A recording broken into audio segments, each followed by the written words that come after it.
Bagaimana sih cara mengqadha sholat bagi perempuan ketika datang haid? Maka ada beberapa perincian jawaban mengenai hal itu. Yang pertama adalah ketika dialami oleh perempuan yang bukan daimul hadas atau tidak memiliki hadas terus-menerus. Kemudian ketika datang haidnya dalam waktu sholat dan telah melewati waktu yang cukup untuk digunakan sholat seringan mungkin, akan tetapi dia belum melaksanakannya, maka wajib bagi dia untuk mengqadha sholatnya. Semisal seperti ini, ada perempuan-perempuan yang tidak istihadhah dan juga tidak keputihan terus-menerus.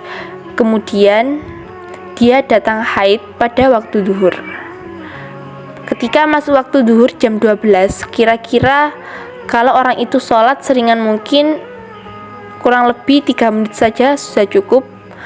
Ketika jam 12 lebih 3 menit tersebut dia belum sholat, kemudian datang haid, maka berarti wajib bagi dia mengqadha sholat duhur. Adapun yang wajib diqadha hanya sholat duhur saja, asar tidak wajib diqadha.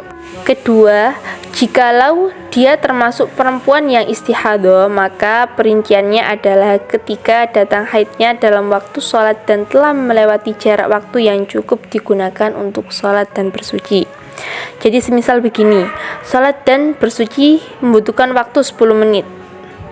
Maka berarti ketika waktu sholat duhur jam 12, kemudian bersuci dan sholat 10 menit, berarti dia wajib mengqadha sholat duhurnya. Dan jikalau semisal datang haidnya jam 12 lebih 10 menit, akan tetapi dia belum sholat duhur, berarti dia wajib mengqadha sholat duhur juga. Yang wajib diqadha hanya sholat duhur saja, asarnya tidak perlu diqadha. Kemudian untuk mengqadha sholat setelah haid atau setelah berhentinya haid, maka waktunya akan lebih sedikit. Semisal begini, ketika di dalam waktu sholat asar masih tersisa waktu yang cukup untuk digunakan mengucapkan takbir Allahu Akbar, kok darahnya berhenti, maka dia wajib mengqadha sholat asar. Jadi tidak lama waktunya, yang penting cukup untuk digunakan takbir dan darah sudah berhenti, maka dia wajib mengqadha sholat tersebut.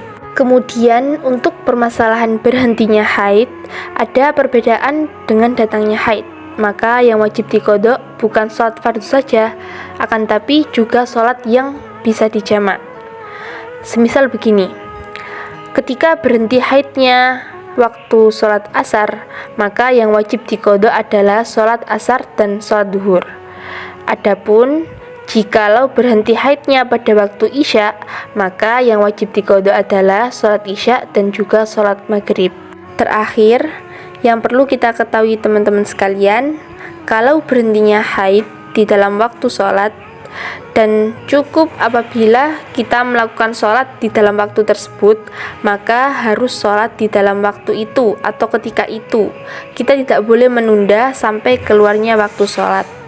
Jadi ketika kita sudah tahu kalau haidnya berhenti, sudah tidak udzur lagi atau tidak haid, maka segera mungkin kita itu harus bersuci. Kemudian kita sholat dan mengqadha sholat apabila kita mempunyai hutang atau kita belum sempat melaksanakannya karena didahului oleh haid gitu.